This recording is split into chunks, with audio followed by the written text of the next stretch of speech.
আজ এই দিনটাকে মনের খাতায় লিখে রাখো, আমায় পড়বে মনে, কাছে দূরে যেখানেই থাকো। আজ এই দিনটাকে মনের খাতায় লিখে রাখো, আমায় পড়বে মনে, কাছে দূরে যেখানেই থাকো।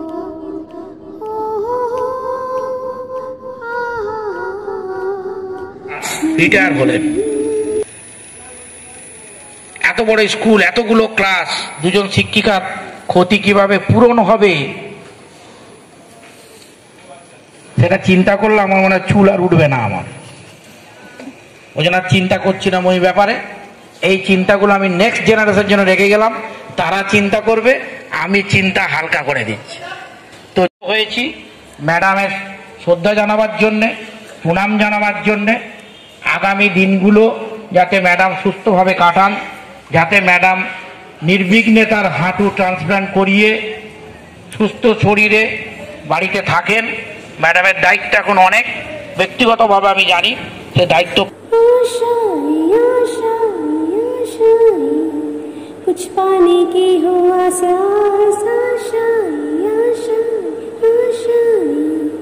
कोई अरमा हो जो खास खास,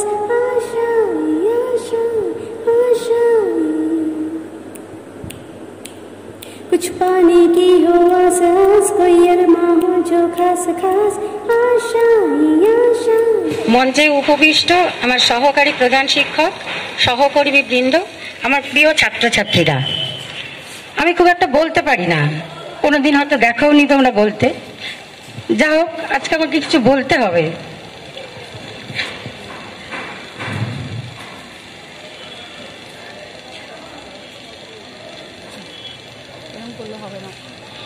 একটুখানি বেরিয়ে যাক। 1996 সাল থেকে 2025-এর এই ফেব্রুয়ারি, দীর্ঘ এতগুলো বছর তোমাদের সঙ্গে কাটিয়েছি। অনেক সুখ দুঃখে, অনেক কষ্টে তোমাদের সঙ্গে আমার সময় পার করতে হয়েছে। অনেক ধরো বৃষ্টির দিনে তোমরাও অসুবিধা করে এসছো, আমরাও এসছি, কিন্তু তোমাদের সঙ্গে আমাদের স্কুলে তোমাদের সঙ্গেই থাকা, তোমাদের সঙ্গে সবটা বেশি সময় থাকা।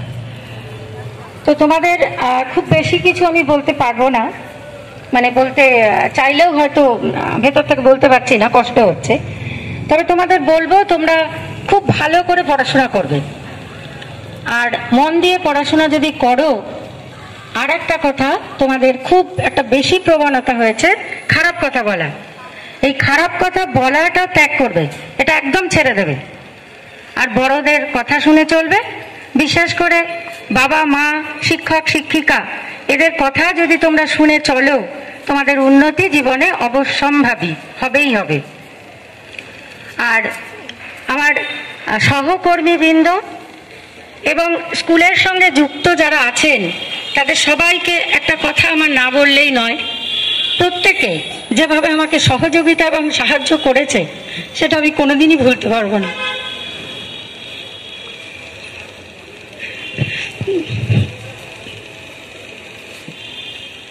ছাত্রছাত্রীদের স্নেহ, ভালোবাসা, আশীর্বাদ সবসময়ই রইল তোমাদের সঙ্গে আমার। সবসময় মনে রাখবে, শিক্ষক শিক্ষিকারা তোমাদের ভালোই চান। ক্লাসে ঠিকমতো পড়াশোনা করবে, শিক্ষক শিক্ষিকার কথা শুনবে, বাড়িতে বাবা মার কথা শুনবে, গুরুজনদের কথা শুনবে। আর আমাদের সহকর্মী বৃন্দদের আমার বলার কিছু নেই, তোমরা সবসময় যেভাবে আমার পাশে থেকেছো, সেটা আমি কোনোদিন ভুলতে পারবো না। যাক, সবাইকে আদর, ভালোবাসা, স্নেহ, আশীর্বাদ দিয়ে আমি আমার বক্তব্য শেষ করলাম। ম্যাডামকে আমাদের সকলের পক্ষ থেকে শ্রদ্ধা, প্রণাম এবং ভালোবাসা রইল। আমাদের বিদ্যালয়ের পক্ষ থেকে আন্তরিক ধন্যবাদ, কৃতজ্ঞ। মায়ের কাছে বসে পড়া শিখছি, এমন অনুভূতি হতো সকলের। শুধুমাত্র পড়াশুনো নয়, অন্য কোনো বিষয়েও কিছু জানতে চেয়েছি, তিনি তা ভালোবাসার সাথে আমাদেরকে জানিয়েছেন, বুঝিয়েছেন। দুঃখের বিষয়, ষষ্ঠ শ্রেণীতে আমরা তাকে আর শ্রেণীকক্ষে সেভাবে পেলাম না। আজ এই মহেশতলা হাই স্কুলে ম্যাডামের কর্মজীবনের অন্তিম দিন। সত্যি একথা ভাবতেও কষ্ট হচ্ছে যে আর কোনো শ্রেণীতে আমরা তার কাছে আর বাংলা শিখতে পারবো না। আমাদের দুর্ভাগ্য যে অর্চনা ম্যাডামের মতো একজন সুনিপুণ যোগ্যতা সম্পূর্ণ বাংলা বিষয়ের শিক্ষিকাকে আজ বিদায় জানাতে হচ্ছে। আমাদের দাদা দিদিরা সত্যিই খুবই ভাগ্যবান যে তারা ম্যাডামের বাংলা ক্লাস বহুদিন ধরে প্রত্যক্ষ করতে পেরেছে। তাদের অভিজ্ঞতা থেকেও জানতে পেরেছি যে তিনি কতটা সাবলীলভাবে পড়া বোঝাতেন ও ছাত্রছাত্রীদের সাথে সহজেই মিশতে পারতেন। তার সম্পর্কে যতই বলবো তত কমই মনে হবে। 1 বছরের অভিজ্ঞতা, তাই আমাদের সঞ্চয় যৎ সামান্য।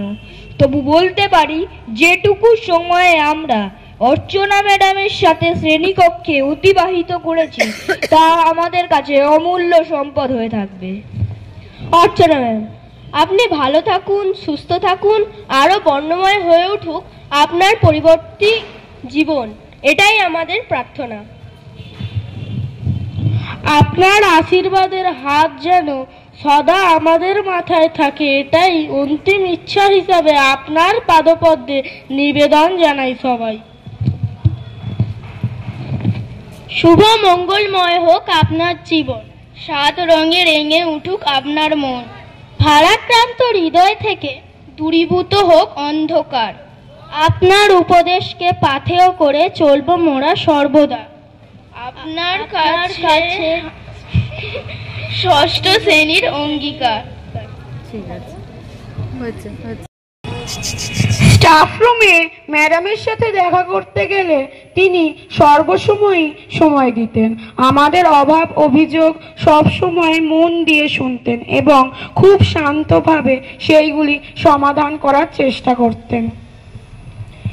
2022 সালে কোভিডের পর যখন পুনরায় বিদ্যালয় পঠন পাঠন শুরু হয় তখন আমরা 6ষ্ঠ শ্রেণীতে উত্তীর্ণ হয়েছি সবেমাত্র। সেই সময় আমরা অর্চনা ম্যাডামের সাথে পরিচিত হই বাংলা ব্যাকরণের পর্বে। সেই থেকেই শুরু হলো আমাদের বাংলা বিষয়ের শিক্ষিকা অর্চনা ম্যাডামের সাথে পথ চলা। ব্যাকরণ ও হজবরল এই দুটি বইয়ের সাথে পরিচিত হলাম তারই হাত ধরে। অত্যন্ত নিপুণতার সাথে তিনি আমাদের বোঝাতেন ও স্নেহ ভালোবাসা দ্বারা আমাদের মনে বিষয়গুলি গ্রথিত করে দিতেন। এরপর 8ম শ্রেণীতেও প্রথম কিছুদিন তাকে আমরা পেয়েছি সাহিত্য মেলা পর্বে। প্রত্যেক শ্রেণীতেই আমরা দেখেছি তিনি পাঠ্য বিষয়টি বোঝানোর পরে প্রশ্ন উত্তরের মাধ্যমে সেইগুলি আলোচনা করতেন এবং প্রত্যেককে জিজ্ঞাসা করতেন যে আমরা সব বুঝতে পেরেছি কিনা। এ দৃশ্য খুবই বিরল। রাগের অভিব্যক্তি খুবই কমই প্রত্যক্ষ করেছি তার মধ্যে।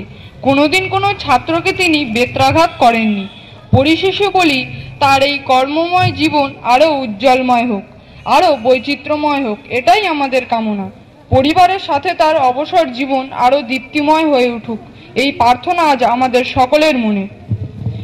বিদায় বলিব না আজ তারে, তিনি রহিবেন আমাদেরই মনে, চিরতরে প্রতিক্ষণে। শুরু হইবে যাহার, শেষ রবে তাহার, শেষ হইয়াও হইল না শেষ, তাহা হইতেই তো সৃষ্ট হয় নবজীবনের রেশ। প্রণাম।